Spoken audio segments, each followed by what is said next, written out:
Hello, beautiful people. I know you're thinking, what the heck is she doing in her towel talking to me on the video? Okay, creepy. But I had inspiration strike when I was in the shower. I was post-run and I was taking my shower and I was thinking, hey, I know what I can tell everybody. I can talk to them about being authentic because hello, how authentic is this, right? Look at the gray hairs are showing, I do have lip balm on, but other than that, my makeup list. And I thought, oh my gosh, I am just as much of a diva as I am about giving a damn about other people. And I kind of got to thinking that, you know what I would really like to tell people about? My running. And I got to thinking that a year ago, I started this running process. And before that, I was walking, and before that, I was doing other active things. So, I thought the reason that I didn't run was because I simply didn't want to run. And part of that was true, but I also told myself, inside and other people that I couldn't run. And, I got to thinking about it and realizing that in order for me to grow as an individual and then be, really a source of inspiration for others, I have to be willing to go outside my comfort zone. And so that's what I did. And a year ago, I began running. And if you follow along at all, you've seen that I've just gone crazy with how much I love to run and the races that I do and the races that I'm planning for. And, again, it's not because I couldn't do it, it's because I said that I didn't want to, and that was my justification. So there really is a difference between wanting to do something and the ability to do something. So you need to ask yourself those questions when you are being confronted with something that is going to push you outside of your comfort zone. And that is really your authentic self. Your authentic self, I believe we tell ourselves, is just who we are in that moment, and I've already decided that these are the things I like because I'm old enough and I know what I like, and yeah, I think that's true for the most part. But if we get so stuck in that story, then we're never going to try new things. And I think when you think about the different parts of yourself and the people whom you influence, whether it's your children, your coworkers, your friends, on and on, I really just believe that we have a responsibility to ourselves first and then others. And so there's no way you can take care of other people until you take care of yourself. So when you're coming upon some decisions, ask yourself, is it because I want to, or is it because I don't think I can do it? And be honest with yourself. And if it even seems slightly interesting to you, just try it. It doesn't have to be running. It can be pottery. It can be jumping out of an airplane, which, hello, talk to Shelly about that. I don't want to do that. But I'm never going to say never. I've decided that's my mantra. So be authentic to yourself, love yourself, and do some fun stuff because you might actually surprise yourself. Hey Robin, I hear the Three Sassy Broads is having a vision board workshop. Really? What's a vision board? Well, let me tell you. It is a tool to help you clarify, concentrate, and maintain focus on the things that you want in life. It's different than a New Year's resolution or perhaps a defined life goal. It's a visual to help you clarify your desired future. Why should I come to a vision board workshop? Funny you should ask. Well, because we want you to engage in your life and we want you to get everything you ever wanted out of it. That sounds so good. Sign me up! Well, just go to our Facebook page, facebook.com/3sassybroads, and click on our events tab, and it will give you all the information you could possibly want about our vision board workshop on May 17th at Mama Jean's in Springfield, Missouri. And cut. Hi, Shelly here, and I have a confession. A couple of weeks ago, I had signed up for a race, a 5-mile race on a weekend, and the morning when I woke up, the morning of the race when I woke up, it was really cold outside. There was still snow and ice on the ground, and I started feeling a little bit anxious about this race. And I was anxious because the weather was bad, and I had never run on snow and ice, and I spent probably about an hour that morning almost talking myself out of actually going and running the race. And I think for me it was the fear of the unknown. like I said, I had never run in the snow and the ice like this, so I did not know what to expect. And I know that that seems sort of silly because it's a small thing, but even the small things sometimes can trip us up, you know, that the small things that we're afraid of. It doesn't necessarily have to be the big things, the big events in our life or the big unknowns. It can be these small unknowns in our lives that, you know, the fear can take us and grip us and keep us from doing, you know, these fun things in our life. Well, you know, long story short, I did go to the race. I did run it, and it was hard. It's hard running in snow because it feels like, you know, you're running in sand. But several people had opted out of the race that day, and I think it was because of the weather. So what happened was I actually came in second in my age group. So that was kind of exciting for me because I've never won a prize while I was running a race. So the point of this is, don't let the fear of the unknown, whether big or small, keep you from doing the things that are fun and the things that you want to do, because what's the worst that can happen?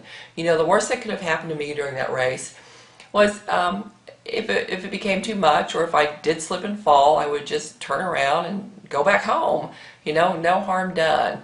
So don't let fear get in your way. You know, do the things that you're afraid to do, even the unknown, and see how that turns out for you. I think you'll find that it's not quite as scary as you had expected.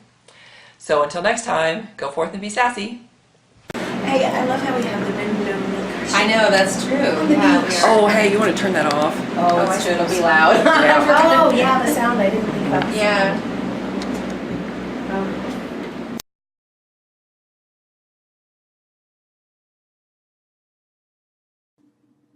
Hi, everybody. Um, Today I'm going to talk to you about the concept of finding your own place of power or sacred space. There was a time in my life when I was really, really struggling, and I happened to find a place where I started taking walks. And it was a trail, and there's a beautiful stream by it. Being in the Ozarks woods, you know, makes me feel at home, and it makes me feel like it makes me feel apart from the craziness that was my life at the time. And many special things have actually happened there since then, and it's a place that I continue to visit. I actually call it my dangle spot. The reason I call it that is because I am literally sitting on a rock with my feet dangling in the water, and I figure everybody kind of needs that. You've got insects, like I've got dragonflies that fly around, and I've seen lots of wildlife, and it's just a very inspiring place. But I'm also really in touch with the elements while I'm there too. I have the firmness of earth. I'm sitting on a rock. I've got rushing water beside me. I've got, you know, a breeze blowing against me with air, and then I've also got the sun shining on me for fire. So when I'm in touch with all those elements, it kind of helps deepen the sense of reverence for the spot that I've chosen. And so basically I go there to meditate. I go there to reflect. I also go there to dangle my feet in the water, like I said, in the summertime, and not so much right now. And kind of just let all my worries go down the stream. But yeah, I spend time there to reflect. And when I had started that habit, I had no idea what I was actually establishing. I didn't know that I was setting up this place where I could continue to visit on a regular basis, which, you know, that's one of the first steps I thought in my development as a spiritual person. And it definitely helped me get in touch more with my own intuition by having this place to go and meditate or just hang out and kind of, you know, realize that I'm not just this body stuck in this earthly plane. I'm also more than that. And that was really important to me. Now, something you can remember is that it doesn't have to be a fancy place like that. Your special spot, your dangle spot, or your place of power doesn't have to be in the woods. It doesn't have to even be outside. A lot of people live in the city. You know, there's times when I can't get to it because of weather, or because, you know, I just don't have time because we are all really busy. And so I also have a sacred space in my home.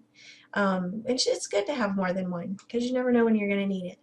But you can also, it can be your favorite rocking chair, which is always encouraged. I have one that's right next to my window so I can watch the birds. But yeah, whether it's your favorite rocking chair, or, you know, a bench in the park, or even a mountaintop, which, you know, our Miss Shelley can tell you all about mountaintops. She's kind of a mountain climber. But anyway, find a sacred space. Find someplace that you can just connect with spirit, and that's the most important part. Connect with spirit and reconnecting with your intuition. And intuition, well, it's more than just a feeling. So Sassy Broad Shelley tells us yesterday, do something different. Break out of your rut. So what do? I parted my hair on a different side. Guess what? It didn't work. I moved it back to the other side. So I guess what I'm going to do to break out of my rut today is try a different flavored coffee. Go me. What are you guys going to do today? I want to know. We all want to know. Okay, post it here. Good morning, Shelley here, and I'm having a longer than normal lazy Sunday morning. I had a little trouble sleeping last night, so I'm still feeling the effects of that. I'm just lounging around in my pajamas drinking my coffee. And you're asking, well, how is that different than any other day? Well, it's not, smarty pants. But anyway, the reason I had trouble sleeping last night was I was feeling a little anxious about some things. I'm not really sure what they were. But it got me thinking about how I used to handle anxiety in the past. For me, anxiety is this feeling something bad is going to happen. So I equate this feeling as being a bad feeling and I need to get rid of it. And what I would do in the past, well, it wasn't healthy things. I would, either spew at somebody, to get these bad feelings out, or I would drink. So neither one of those were good. And when I, got on the other side of these bad habits, I still felt anxious. What I do now is I just sit with my anxiety. I move through it. I get to the other side, and then when I feel better, I can make some sound, rational decisions instead of, looking like this crazy woman flitting about, getting nothing done, which I was for many, many years. So, anxiety is not necessarily bad. It just could mean that something different is about to happen. And I'm not talking about the real full-blown anxiety disorders that some people have. I'm talking about these, little anxious moments that some of us have. So my advice to you is when you're starting to feel anxious and you have that bad feeling inside you, just sit with it. Sit with it, get to the other side, and then you can, think about, well, is this something that I really want to do? What is this going to be good for me, or was I just feeling anxious because it's different? And that's going to really make a world of difference in how you handle situations and people and just about anything going on in your life. So until next time, have a great day. Sassy broads and lads, this girl be trippin'. That's right, I'm road tripping. I'm headed to San Diego, California, but first we're gonna stop in Las Vegas, Nevada and have a little bit of fun. So, I don't know, just hit the open road. That's the way to go. You can do it literally or you can do it figuratively. I just happen to be doing it literally. I've got the sunroof open. I'm hitting it. It's a beautiful Sunday. It's a great day. It's a great day. Make it beautiful for yourselves as well. Decide you want something more than you are afraid of it. Just do it. Take care, sassies. Hey everybody, Shelley here, and I just wanted to spend a few moments talking to you about how important it is to unplug. I'm here in Boonville, Missouri, which is a small town of about 8,000 people. It lies on the Missouri River. So yesterday I went out to this cute little coffee shop called Taylor's Bakery, and I took my journal and my phone, and I was sitting there, and I thought, well, I'm going to check my Facebook real quick.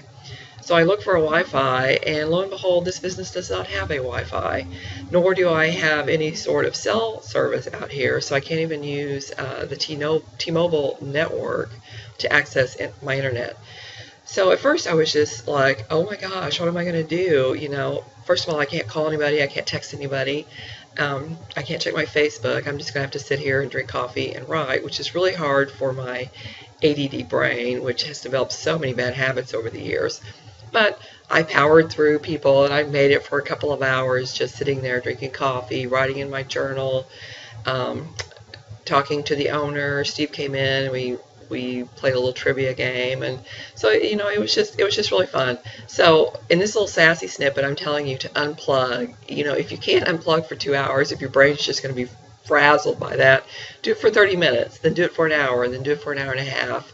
I challenge you to do that, and I think that you will see that will just have a really calming effect on your brain, and you'll actually get some work done. Until next time, go forth and be sassy. Yeah. Okay, whatever. Hello everybody, I'm Robin. This is my vision board, and it's not actually complete. It is definitely a work in progress, but I tend to like to work with collages a lot, and I kind of like to do self-portraits, so I thought that would be the theme of my vision board, would be who I would like to be. So it seems though that the images that I ended up getting are things that are comforting to me. And there's only a little bit of words, mostly symbolic, because I like to work with symbols. And mostly I found I was very into flowers of all different colors, which usually represent an idea, obviously, of blossoming, kind of growing into what you are going to become. And birds often mostly have to do with higher perspective, so as far as symbology goes. So yeah, I'm still working on it. I think I'm going to work on it some more when I get home to add more stuff about like dreams and things like that. But here we have it. I guess it can be whatever you want it to be.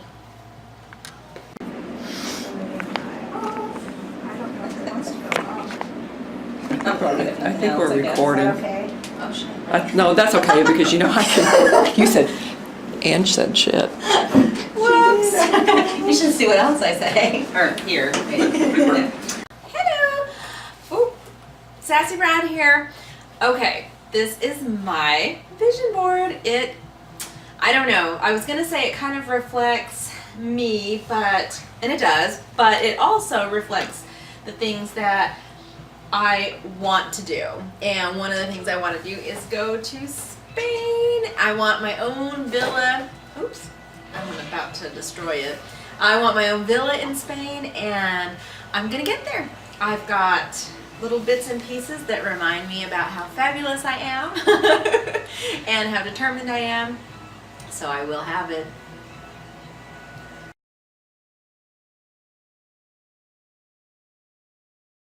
Hey everybody, it's Angelique, and I'm coming at you live from Fort Smith, Arkansas. I'm in the backyard of my best friend's house, and he has this crazy swing set back here, so that's what I'm doing. I am swinging. And so this is just a little note to let you know that you should be enjoying yourself on this Memorial Day weekend. Heck, you should enjoy yourself at any time. So if you see a swing set, swing on it. It's life. Live it.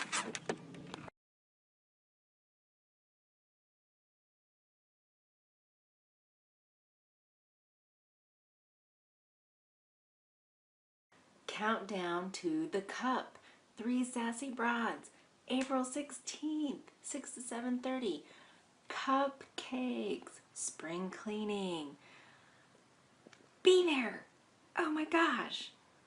I know you'll probably be there anyway because you RSVP'd, but I just like making videos. So come and see us. April 16th, downtown Springfield. Come on. The Cup. Cupcakes.